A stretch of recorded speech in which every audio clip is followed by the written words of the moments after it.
Sri Lanka versus Zimbabwe first ODI హరారేలో జరిగింది. మొదటిగా టాస్ గెలిచిన జింబాబ్వే శ్రీలంకని బ్యాటింగ్కి చేయమన్నారు.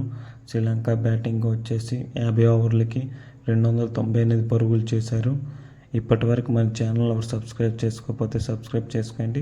అలానే లైక్ చేయండి. కొత్తగా ఛానల్ ఎవరైనా చూస్తుంటే లైక్ చేసి ఫార్వర్డ్ చేయండి. లైక్ చేస్తే యూట్యూబ్ ఇంకా ఎక్కువ మందికి చూపిస్తుంది.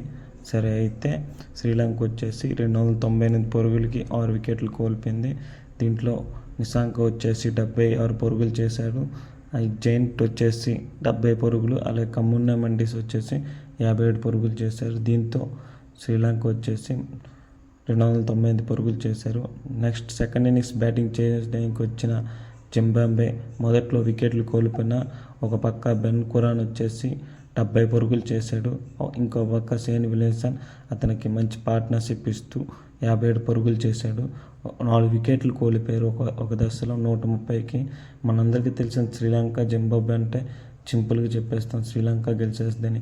కానీ మ్యాచ్లో లాస్ట్ వరకు ఎవరు గెలుస్తారని చెప్పలేకపోయాము. ఎందుకంటే లాస్ట్ ఓవర్కి 10 రన్లు కావాలి.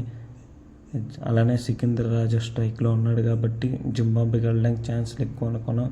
కానీ దిల్షన్ ముస్కందా వచ్చేసి హ్యాట్రిక్ చేశాడు.